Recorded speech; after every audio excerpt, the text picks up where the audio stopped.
Check, check. I'm also a musician. At least former singer-songwriter. You got 2 minutes before it starts. Right on. So I'll give the opening joke, which really is not a joke. I'm a frequent audience member, so I'll be good for this. Awesome. So the funny part to this is that I'm from Moline.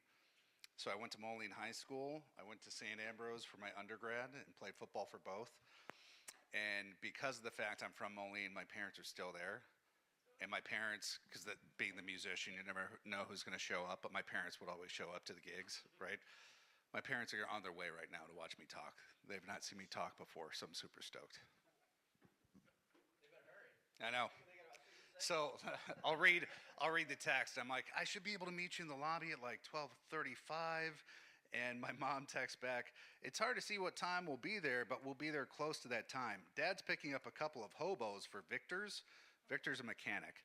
And we're going to drop them off or at Hobo right now. Then we'll drop them off at Victor's and head on over. And I was like, what?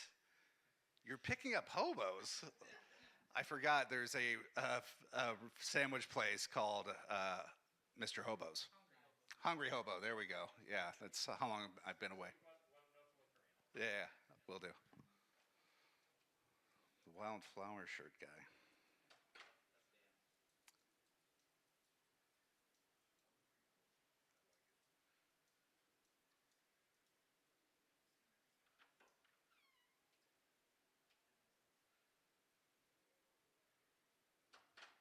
Plenty of seats.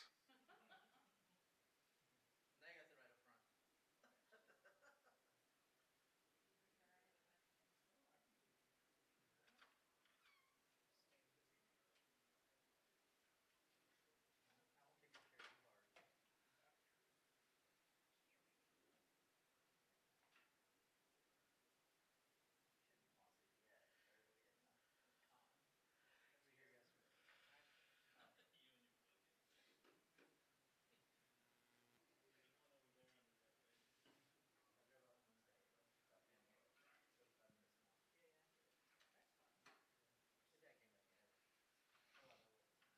Let's see here, guys.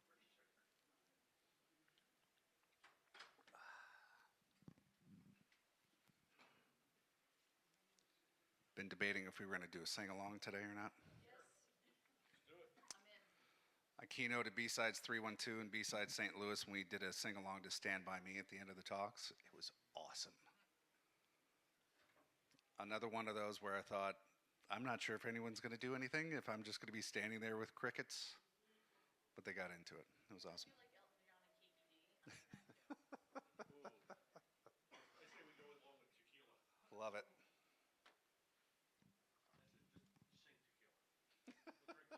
said just sing tequila. We'll drink later. That's what the VIP meet on. Tequila has the fireball. Right. Absolutely. All right. We're going to go ahead and get started. So everybody, my name's Steve Shelton. Has anybody seen me talk yet? We got a few folks. Awesome. Thanks for coming back to see me again. For those that have not seen me, I'll explain who I am real briefly. So I am the founder and chief resilience officer for Green Shoe Consulting. I do have awesome green shoes on. And so the idea is that there's three things we do predominantly or mainly focused around helping cybersecurity leaders and teams manage stress more effectively, alleviate and prevent burnout. There is quite a bit of it in the industry, and so today's talk is focused on the silent epidemic facing CISOs and all you lovely cybersecurity professionals. We provided the first and conducted the first ever empirical study on CISO stress and burnout. So when we started this practice or study, there was no empirical research on stress and burnout in cybersecurity as we had known it. And so we started with CISOs since they lead the organizations, but all of this information I'm going to share is applicable to everybody in the industry. So what we do also before I move forward is we are performance psychology professionals. I don't have a doctorate, so I can't call myself a psychologist at this point. But the biggest employer of what we do is the U.S. military. So training special forces, aviation pilots, etc., how to manage their mindsets under duress and still perform their best under high duress or in high duress environments. We pull those performance psychologists from those environments and populations to work with CISOs and their teams. So the research is one leg of our business. Performance psychology coaching is the second leg of the business. And then we're going to add on organizational consulting as we start to grow and evolve. So what this actually means, and I'll explain this as we go also, is that essentially we get really good at understanding how to do our jobs technically and understand the what and the how. So doing those jobs technically, becoming proficient and competent in that aspect. But the challenge becomes when you get really good at that, somebody above you notices and says, we should promote you into a management position to teach 5 others to be as good as you are at that job. The irony is they take your hands off of that keyboard and expect you to know how to motivate, engage, lead, and all the soft human skills that they don't train. That's where we come in. So think of us as like a sports psychologist where we're part of the team, we're part of the environment. Our job is to help teach you those skills in an applied way, which means we're not sending you to a different location to learn these skills. We're not sending you to a 3-day offsite to go through intense training where you're going to retain 10% of that knowledge. We're there to understand how you do your job and how to incorporate very small components so you can actually apply those skills to your job and practice those. Make sense? Cool. So, not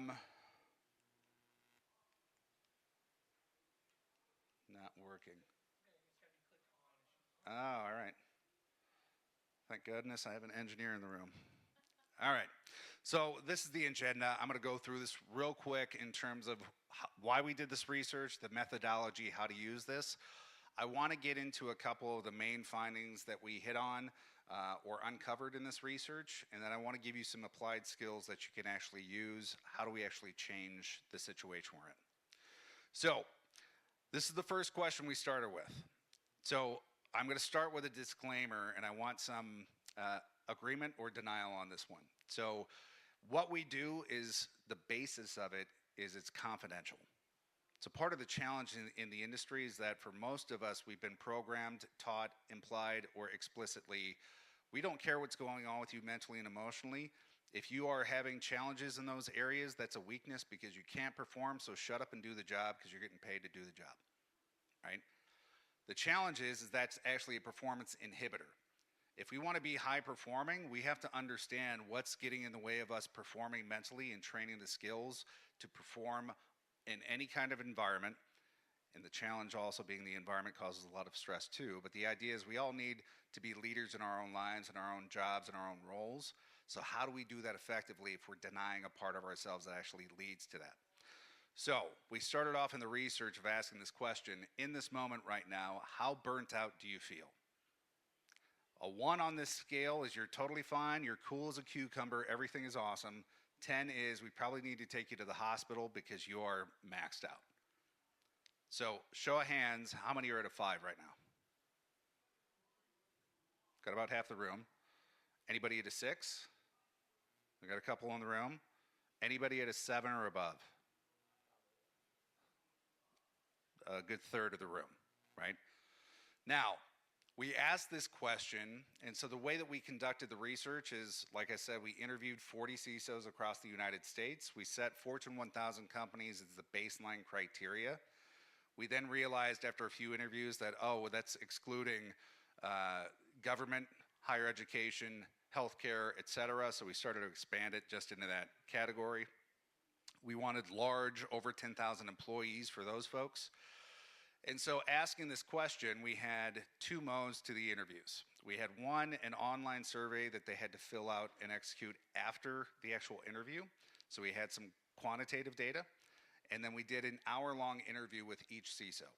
It's important for a variety of things as we get qualitative data, them talking through these components, and then we get quantitative data that we can correlate with this stuff and utilize trend analysis to identify some trends. When we asked this question, we had self-reporting like you all just did, and then I went through actually what are the symptoms to burnout. There's 3 primary symptoms. So first and foremost is physical and mental exhaustion. The idea that one, mentally exhausted, that means you just don't have the bandwidth to take on processing, problem solving, critical thinking, all this stuff, and when you're in that space, you're typically not a joy to be around, You're a little bit more short fused, a little bit more irritable, maybe a lot more irritable. And so your responses aren't great, your interactions aren't great. Physically exhausted, you don't want to get out of bed, you hit the snooze 15 times. You don't want to go do the physical movements that allow your body to feel good and get oxygen through your body into your brain. And so you just start to slump. Secondly is cynicism. This idea that you get a negative response or some detachment to your job, to the work environment, to your boss. You hate the work, you hate your job. Everybody say hi to my parents. Thanks, Dan. Hello. Greg and Lori. So this is super awesome, by the way. This is being recorded. So this is the first time my parents get to see me talk in front of an audience like this. So when you are feeling cynicism, you don't enjoy what you're doing in the environment that you're in. And then the third symptom is professional inefficacy. Doesn't matter what you do in the job, it feels like nothing matters, nothing has any value, there's no meaning or purpose behind what you do, and so the level of care that you have just drops dramatically. And being the former singer-songwriter, Johnny Paycheck, you take on his attitude of take this job and shove it, right? So all of that leads to massive disengagement.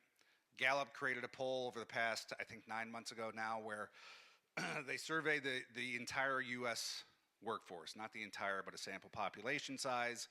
What they found was for every 2 engaged employees, there was at least 1 disengaged employee. That was the general US workforce. I would expect that in cybersecurity, that disengaged number is higher. Just based upon the research, based upon my experience and the amount of people I talk to across the country, when we have disengaged employees, the level of effort drops, productivity drops, retention drops. Cybersecurity has the worst retention rates of any industry in the United States. Not good. So, this is some of the reasons why we did this research.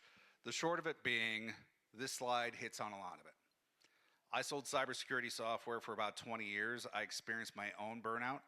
A lot of that was a values conflict. I'm not monetarily driven, and as a salesperson, that's not a good match. So the idea is, I really enjoy, by the way, sales is a great environment to teach you how to be an effective therapist. You have to build rapport with somebody you don't know. You have to ask good open-ended questions to understand who they are, what their situation is. You have to listen attentively. That's a very overlooked skill set for a lot of folks. You have to be able to communicate effectively, uncover the issues that somebody's experiencing and the pain points, and then come up with a solution that actually solves the issue that they're experiencing. So in the industry, we have high levels of stress. For years, Heidrick & Struggles was coming out with an annual global CISO survey. It's disappeared over the past 2 years, so I don't know what's happened to it. But 2023, so before even the current administration, all the tariffs and the economic climate and all the wars going on and all this crazy external stuff, CISO said that 71% of them said their biggest concern for themselves personally was the level of the stress that they were experiencing. Nearly 2/3 of them, 60% roughly, were saying that they were worried about burnout on their longevity and sustainability in the role. That combined with the 200,000 layoffs that have occurred in the industry over the past year, the inflation, the Uber and Joe Sullivan being charged personally liable for the breaches and not disclosing them, and the material liability and all that, the personal liability now that many CISOs face, and the lovely introduction of AI into the environments, and everybody's just throw AI into everything, don't really think about it, and put any safeguards in place, right? There's a lot of challenge in the industry. So that's why we did the research. I talked about the methodology that we went into. I'm gonna skip forward on some of these because of the time components here. I can talk for a full day on this stuff. 40 minutes is gonna be tough, but I wanna include this. It might be a little bit hard to see some of the coloring at the bottom of the slide. This is a very easy way for us to conceptualize stress. The idea here is that where the performance and levels of stress, where those axes, right? The wizard says yes. Where there is no need to do anything, when we're sleeping, there's no stress. when we need to wake up, get dressed, take a shower, take the garbage out, go to work, there is a requirement to perform, therefore we need to exert energy. And that friction of moving that inertia into movement is where we start feeling some friction. The top of this bell curve, if you've heard of flow state, being in the zone, that is where you feel completely utilized to your skills and your capacity. You feel energized, focused, and challenged. You feel awesome. The challenge is that can only last for so long before you start draining your energy. So the idea is for us to help you understand this side is when you're at your best. This side is when you're struggling. So how do we start to become aware of those things quickly so you can start to notice when you are mentally, physically fatigued and you're starting to lose your energy and you need to rest and recharge a little bit to get back to your best? If you've heard the old adage of you can only study for 30 or 40 minutes roughly on average before you need to take a break and you're not really consuming and digesting the information that you're trying to take in. It's the same concept here. So the idea is when you are in incident response, if you are going multiple days on end without sleep or minimized sleep, there's research that shows that's very similar to drinking a bottle of booze in terms of your mental capacity to take in information and cognitively be able to make decisions. There is no company in the United States that allows you to get wasted on the job. It doesn't happen. So if it's similar fashion, why is this being allowed? So part of our job is to help educate and generate some awareness in the industry and be able to say we need professional psychology professionals, part of the incident response teams, to be able to help identify what's the best, most effective way to operate. How do we identify when you've been operating too long, you need to rest and recharge? How do we incorporate micro recoveries so that way you can continue multiple days and be able to say, okay, I'm operating for 45 minutes, I need a 5-minute break just to go to the bathroom, get some water, stretch, whatever it is, right? So this is the concept. I'll mention this real quick. There's a, I guess he calls himself an AI expert in San Francisco. He's a very intelligent guy. Ross Haliliak, I'm mispronouncing it and killing the name.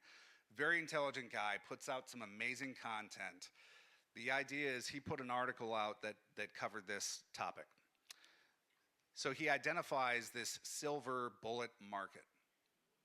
And so he's trying to address what are the challenges in cybersecurity. He hits on the fact, this idea, when we have a market with lemons, like the used car market, the sellers have all of the information on the product that they're selling you, good and bad.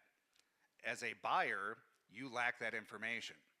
So hence the idea of a lemons market is the sellers don't have the information on what they're buying on good faith.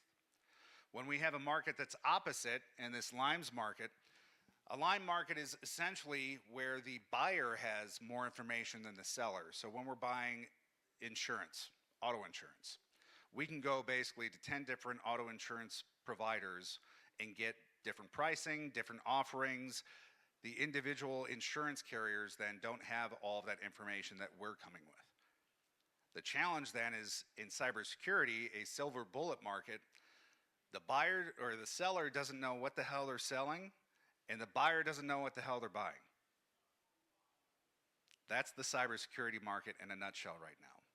You have a bunch of vendors that don't fully understand all of the pros and cons of their product. The sellers, or the buyers rather, the buyers then are trying to buy on good faith, but they don't have any way to really effectively gauge what they're buying. Hence companies like Gartner that come up with magic quadrants and say, well, we've tested all these things and here's the pros and cons of them. There's no pay for play component to that, which that's a whole other thing in and of itself, right? So this makes it really challenging because what it does is then it creates a challenge because there's no reliable way to understand, are you buying something that effectively can solve your issue, which means there's mental strain from ambiguous tool decisions. You have to rely on venture capital firms, on vendors to be able to explain to you in the most effective way, is this something that's going to work or not? So there's a pressure to keep up. Regardless of the real security impact, the evaluation workload under uncertainty leads to deepened workload and fatigue. You buy stuff and you start to implement it and you're like, oh crap, does not do all the stuff that we need to do. It doesn't integrate with all these other tools. There is no single pane of glass, blah, blah, blah, right? So all of these challenges make it really hard to do the job effectively. One of the really big trends that came out of all of this is CISO personas. I really wanted to make this a magic quadrant, kind of like Gartner, but it's not static. So what we found was, out of the 40 CISOs we interviewed, there were tactical CISO personas, operational, strategic, and adaptive. Tactical are the ones that like to be hands-on keyboard because that's where the safety and the competency is. I'm going to default into doing the work. I take things personally though. So incidents that get through, any mistakes that are made, I take that personally as that CISO persona. Part of the challenge is that persona, along with the operational personas, they focus on a lot of stuff they can't control. And when you try to control things you cannot control, you're going to be angry, irritated, pissed off, annoyed, frustrated, all the stuff that leads you to be on the right side of that bell curve on the struggling side. Versus the strategic and adaptive personas, they get to a point where they understand there is only so much we have control over. We have control over our energy, our attitude, our effort, the way that we talk to ourselves, the way we talk to others, and how we respond. That's pretty much it.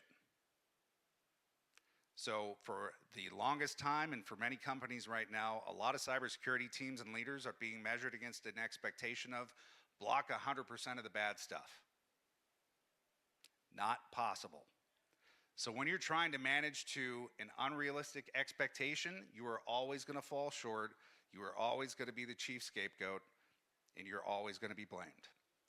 Versus managing to a mindset of a strategic or adaptive CISO, you are an advisor to the business, you are the thought leader and the authority when it comes to risk, and so you put the onus on the business of, if you want to lessen this risk, this is what you need to do, but you own this risk. Not me, because I'm your advisor. I'm the consultant. I'm the thought leader in this space. I can only advise you on what to do. You own this. That becomes a much different game.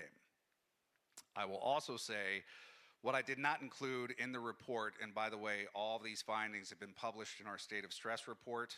I have copies of that at the merch table. We are charging $20 to help fundraise for next year's report and study.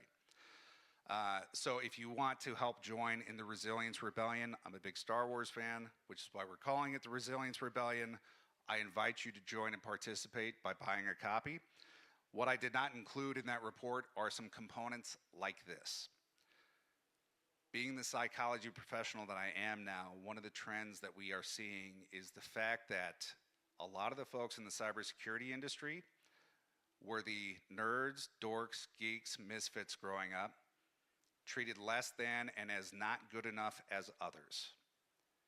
When you take that on as your identity and you don't understand your own value that you bring into any environment that you go into, the challenge becomes then hearing CISOs talking about, we don't have a seat at the C-suite table. We don't get listened to by the business. They don't understand us because we speak a different language, and therefore we don't get the funding for the resources and the people we need to do the job effectively. The visual I get in my head hearing that is like a smaller person talking up at somebody else saying, hey, you need to do this for me, opposed to realizing you're all on the same level. The job that you provide is critical, and it's getting more critical. Leaning into that and understanding the value that you provide will help you in that mindset shift to be able to say, I'm a strategic advisor or an adaptive advisor leader. Cool. I'm going to skip past some of these slides because I want to get into the meat of it, but I'm going to utilize this to reinforce that point. So there was, based in the research and the interviews, a lot of talk about the fact that everybody loved their job because of the fact it allowed them to solve problems They felt important because the work was critical to the business and they really enjoyed protecting people in the business. The challenge is this long developed mindset or programming that stress and burnout's a part of the job, man. You know, only I can do this work. I'm really good at it and nobody can do it as good as I can. I'm just going to take on the stress and the burnout. So there's this badge of honor mindset. The challenge is that when you have this badge of honor mindset, your identity is tied to that.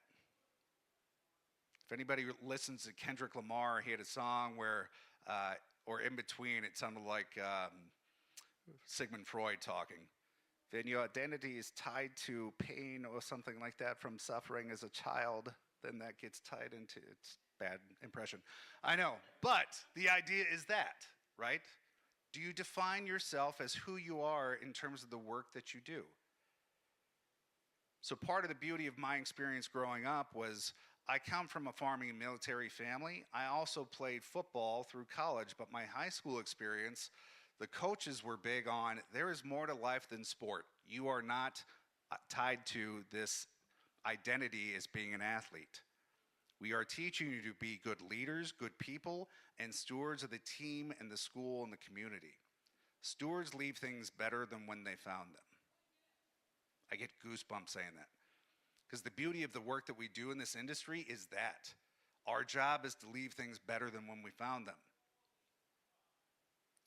So this goes into this aspect of how do we change that long-standing idea that your identity is a cybersecurity professional dealing with this badge of honor. There's a better way to do things. So let's talk about that. I'm going to jump forward on this just based on time. I want to hit on this. One of the biggest aspects of what I do is helping people understand how do we start to measure these things to make them, one, people more aware in the organization, and then do something about it. Because the moment you become aware of something, especially an issue, you have a responsibility to do something about it. Rob LeBay, who's here from Canada, he's one of the founders of the Mining and Metals ISAC. He talks about the fact he's been running a survey on mental health in the mining industry for cybersecurity because they haven't paid attention to it. They've never measured it. And so he said, the worst thing I could do is do this huge survey, find out that 50% of the respondents are experiencing high stress, and then do nothing about it. It's like you just opened up the wound, threw salt on it, and then just walked away, right? Same thing here. If we are not measuring it or managing, the Peter Drucker quote, you can't manage what you don't measure. So there are ways for us to be able to measure this. This is the work that we do to help show, one, if you want better retention, if you want better engagement in your organization, the ways that companies have been going about this is garbage. And even though I have a slide that talks about executive coaching, I think executive coaching is bullshit. Because most of the folks that are out there right now don't understand how people learn, the different learning modalities. We don't understand, or they don't understand, the fact that they have no psychology backing and frameworks to understand if they're causing harm or not. I have CISOs that I work with that were paying $2,000 an hour to work with an executive coach. In 2 talks with me, they were like, I've gotten more value out of talking with you than the 6 months I've had with that coach. Like, yeah, because I'm good at what I do. I'm trained, right? But the challenge is we need better help and better engagement to learn these skills on how to be understanding who we are, what we stand for, what we want, and how to do it. So, forward-looking implications, there's a lot of need to research on a greater scale. It was all self-reporting. I question whether or not everybody was being open and honest and really knew what they were talking about, because the minute that I asked them, how does stress manifest for you physically? 90% gave me a deer in headlights look. Like, what do you mean? Like, what do you mean, what do I mean? I mean, how does stress manifest for you? When I get stressed, I feel it in my right neck, into my shoulder, and my lower back. We had one CISO that said, oh yeah, my right eye starts twitching and I know that's time to back off. I'm like, dude, that's pretty far past the point where you need to back off, right? So these things are signals for us. Where do you hide stress or where do you hold it? Your body knows, right? The challenge is like if you get tense in your jaw, if you get like a fist, I also know, like former linebacker in me, I joke about having the Incredible Hulk as like one of my personas. When I get really angry and it takes a lot to get me there, I can like mentally feel my knuckles hit the ground and I'm like, oh no, you are not gonna like me when I get angry. You know, like that's not good. So when that happens, I have skills now to be able to be like, oh, I feel the knuckles on the ground. What do I need to do? Do I need to step out of that environment for a minute, go for a walk? Do I need to do some breathing? Do I need to do something just completely goofy and insane that others would look at me like, stay away from that dude. That dude is off his rocker, right? There's a variety of things that we can do. So we also need to expand the research into really observing, being in the environment, being able to detect pulse rates, brain waves, and all that good stuff. But also get into incident response. That is a burnout shop. Get into the SOC because that is high stress also, and be able to understand what's driving the stressors and help teach people some skills to cope more effectively, but also the organization. So I mentioned the organizational consulting is a roadmap item for us. The big four companies, by the way, the big four consulting, Deloitte, KPMG, PwC, and Accenture, they all have a performance consulting group, performance psychology, because they are, one, burning out their consultants, but the idea is they want to help take care of their staff because their engagement, their retention has dropped below levels they want to have that happening to. So they brought in folks like myself to be part of the team to help teach their staff, right? What can we do? So this is the fun part. This is the short list. This is not exhaustive. This is just short, quick hit, cliff notes for everybody in the room. Did anybody catch the CISO panel, Ask Them Anything? Rob LeBay was on there. No, Rob LeBay was in the audience, but he asked the group, what can you do about burnout and how do you take care of your team? I'm forgetting the attorney's name. What was his name? Richard. Richard was up there and he stole my answer that I gave him yesterday. First and foremost, as a leader, if you believe that this is important and taking care of your team is important, you need to sure as hell show them. You need to model recovery practices. So if you are telling your team, when you take PTO, do not log into your emails, do not take any phone calls or team calls or any of that stuff, disconnect, detach, recharge, and recover, you need to do the same thing. I know it's easier said than done. It's a 24/7 on-call environment. There's a lot of stuff that needs to be handled, but that's why having a right-hand, second-hand person, whatever you want to call it, is really important to be able to say, I'm taking a day off, a week off, whatever it is, I'm going to be disconnected. Very important to model. Setting cognitive boundaries. This is one of my favorites. So my first sales job was with CDW. There was several people that would just sit at a desk, make phone calls, and make over $500,000 a year. That was the weirdest thing for me coming from a like very blue-collar family to see somebody just pick up a phone and they're like, I'm making over $500,000 a year. I'm like, that's the craziest thing I've ever seen. But those salespeople would protect their time like nobody's business. So if somebody like a manager or a director wanted to set a meeting with them, they would essentially give them the middle finger and be like, nope, sorry. Leadership wouldn't say a thing because they were performing. There's a similar aspect that we can start to employ, and it doesn't have to be that hardcore or that blunt. But the idea is most cybersecurity professionals that I know have back-to-back-to-back-to-back meetings. How many of those meetings are necessary? Big zero in the back. Right. So the challenge is I'm working with a Fortune 500 client right now with 30 team members. I'm like, what's your, because one of the leaders complained about that. I'm like, so what's your criteria for accepting and denying meetings? He's like, what do you mean? I'm like, are you serious? Like, all you have to say is you need an agenda, we need an outcome that we're going to drive to, and something else. And then if they don't do that, you get to say no, decline that meeting. What's the response you think they would get from that other person? Like, is the world gonna blow up? I'm sure they might be pissed off and like, how dare you? You're gonna deny a meeting from me. So what? Do a better job, dude, right? Like, do better. You actually then get to do there's a little work up front you need to do to help educate and train them to say, hey, we're gonna change how we're doing because we're really stressed and overworked. We're gonna take ownership of our time. We respect ourselves enough to respect our time and yours. I'm not gonna come to you with a waste of time meeting. You sure as shit better not come to me with one, right? Excuse my language, mom and dad. But this aspect of just doing that and saying, can we take this 30-minute meeting, can it be an email? Can we take a 30-minute meeting and make it a 25-minute meeting? I want 5 minutes of my time back, right?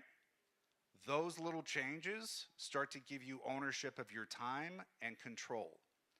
That's one of the areas that we focus on in terms of stress and burnout. There's 6 areas, by the way, of stress and burnout that we can basically utilize in a very simplified fashion to say, is this a fit or a mismatch for you and your environment? Workload is first and foremost. I don't have a slide for this, so I apologize. It is in the state of stress report. Workload being one. Do you feel like you have the resources to manage your workload? Oftentimes, it's a big issue in cybersecurity. Second is, do you feel like you fit in the community? Do you feel like you belong on your team in that environment that you work in?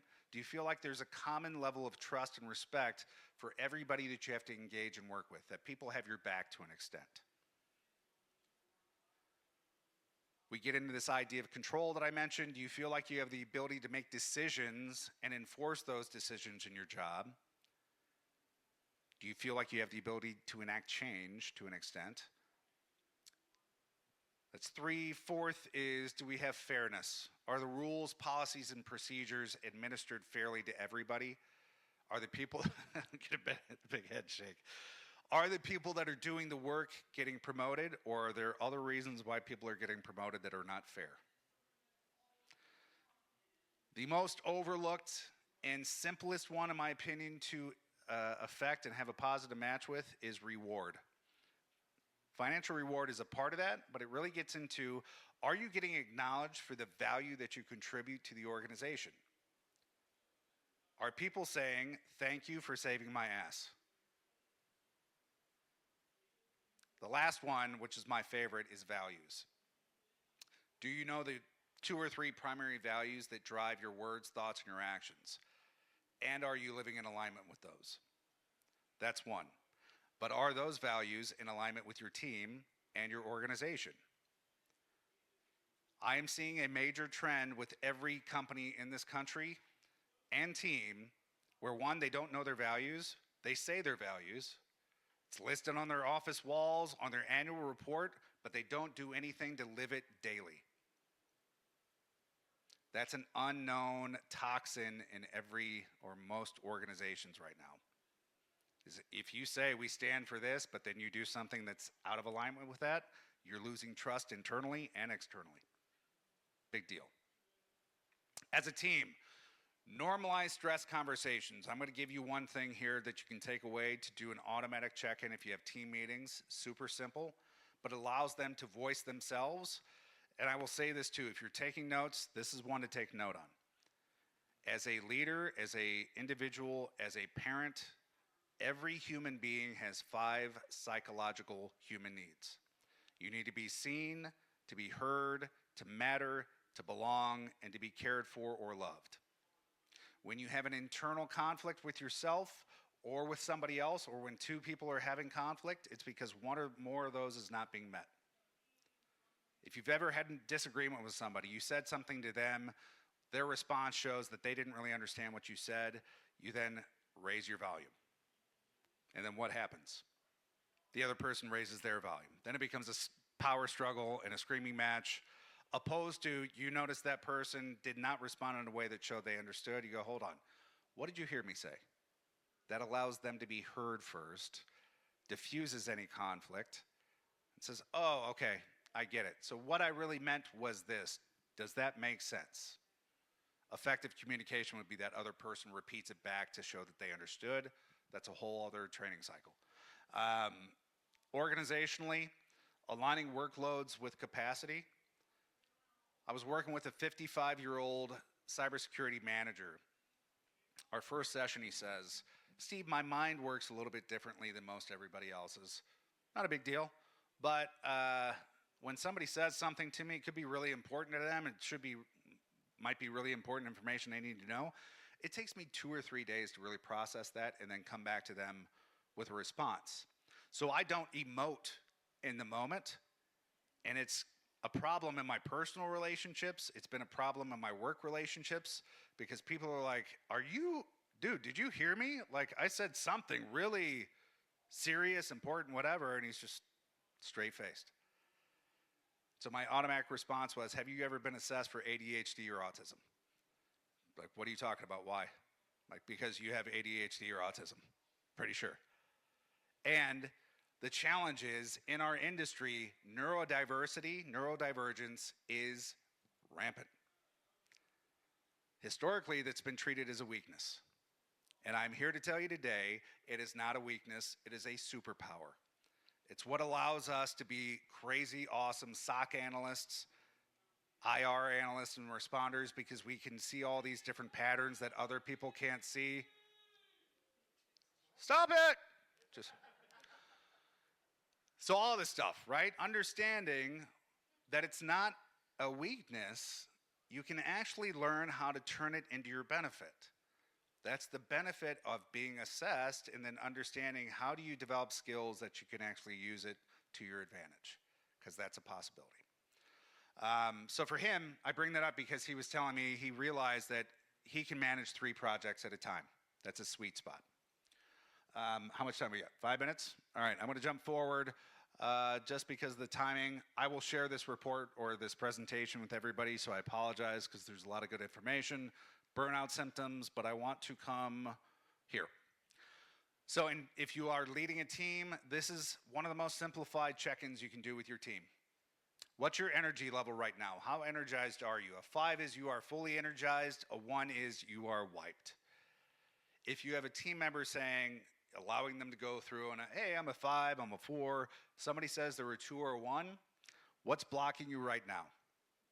What's soaking up your energy? And how can I help? The challenge here, though, is if you ask them, how can I help? And they tell you something that you have the ability to respond to, you have an obligation now to respond and do that thing. Because again, if you don't do that, it's like my buddy doing the mental health survey, opening up the wound, pouring salt on it, and then walking away. Oh, good to know. See ya. Doesn't help. But if you want to build cohesion and relationship and connection, showing that you care, like Ted Lasso coming into that environment, if you've seen the show, his first thing was, what sucks in this clubhouse? The only response was the water pressure. And the captain of the team was like, oh, you think you're going to fix the water pressure and then we're going to trust you and do stuff. And then he fixed the water pressure and that guy was like, holy crap, he did it. That's amazing, right? He's got some rapport built in and built some credibility to that. These are some micro recovery practices that you all can take a look at. These, again, small things that you can incorporate throughout the day to manage your energy more effectively. If you're coming into Monday, hypothetically, with 100% energy, you work a full workday, you've burnt 20% of your mental and emotional energy. If you don't do any of these practices to rest and recharge, you come into Tuesday at 80%. You work another day, no recovery, another day, no recovery. Friday, you get done. You're at 20% energy by the end of the week. What do most people want to do Friday night? If you're young, you want to party. Usually booze and recreational, whatever. If you're maybe middle-aged like myself, you just want to go home, shut it down, watch some mindless TV or a series or something like that. And then you don't rest and recharge for the rest of the weekend. You've got other responsibilities, other personal things going on, whatever. You're coming into Monday lower than 100% energy. And this is the trend that keeps you at physical fatigue, mental fatigue, exhaustion, that type of thing. What I want to end on is this. There are so many simple things that we can incorporate in terms of applied techniques to manage our energy levels, our prioritizing our priorities, all these things to help us more effective in what we're doing. These are 2 skills, one to ground you and keep you from thinking about past pain you're trying to avoid, any mistakes, failures that you've had that you had a negative response to and you don't want to experience again, or predicting the future. Well, if I miss this and mess up, then this bad thing's gonna happen. Guess what? We're horrible at predicting the future.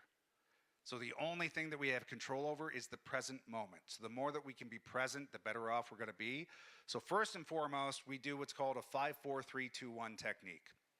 When we are in the midst of chaos, I break this down to 3-2-1. The idea is you want something immediately where you can take your focus away from that fear factor and on what you have control over. So the 5 is 5 things that you can see in the room around you immediately, right? I can see your red lanyard. I can see your black shirt with a Special Ops Medical Association on it. I can see the light from the projector, etc. But that forces me to look at what's in front of me right now. Not the future, not the past. 4 is 4 things you can touch. Touching the hardness of the chair, the softness of the back of the chair, the table, etc. Touching 4 things. 3 things you can hear, 2 things you can smell, 1 thing you can taste. Again, in the midst of chaos, 3-2-1, 3 things I can see, 2 things I can touch, 1 thing I can hear. Just gives you something to focus on in the present moment. The second thing is this 5-finger breathing. Anyone here heard of box breathing? Navy SEALs do it? Quite a few. There's no real valid evidence-based research that shows that box breathing is actually effective. It's almost like a placebo drug in my opinion. But the idea, if it works, do it. Box breathing, you think about 4 sides of a box. If you're counting to a specific number, let's say 5, 1 Mississippi, 2 Mississippi, you're inhaling on that first side of the box to 5 count, holding your breath to a 5 count, exhaling to a 5 count, holding your breath to a 5 count. That's box breathing, real short and simple. I'm gonna invite you to try the 5-finger breathing. It's playing off of that concept of the box breathing, but what it does for neurodivergent folks, gives you a couple different components to hit on the sensories. So 1, you could just have your hand on your lap. All you're doing is taking 1 hand and outlining your other hand. So as you're outlining up your thumb, you're inhaling to a 5 count, 1 Mississippi, 2 Mississippi, 3 Mississippi. It gets you feeling your hand. It gets you breathing, which is disrupting that survival instinct, and gets you focused on the present moment. So it's helping you to just calm down. So you're inhaling to that 5 count. When you get to the top of your thumb, you hold to the 5 count, and then you'll exhale down as you're drawing down your thumb to another 5 count. When you get to the bottom of your thumb, pause again for that 5 count. Inhale as you're drawing the index finger and continue on from there. Does that make sense? Cool. So I'm going to stop with that. There's a lot more information in here, but I want to hit on, is that all they're giving me? All right. There's more to this, but I will mention again, the state of stress report is at the merchandise desk for $20. I encourage you and invite you to help join the Resilience Rebellion by helping to fundraise with us off of that report. We also have a joke book, cybersecurity themed dad jokes called Bite Me, B-Y-T-E, me. But the idea is that the joke books, if you've got team meetings, you want to throw out an eye roller or a groaner joke, there's plenty of those in there. Some cute ones as well. Yes, sir. Yeah, it's at the merchandise desk where the t-shirts are handed out. So that one's for sale for $10 too. So any questions? I wanted to let you know about that. Do we have a minute for questions? We're 2 over. Could I take 1? Sure. 1 question. Any questions out there? All right, we're going to say no. Thank you very much for your time. If you have questions, I'll be around for the rest of the day and tomorrow. Thank you very much. Have a great day, folks.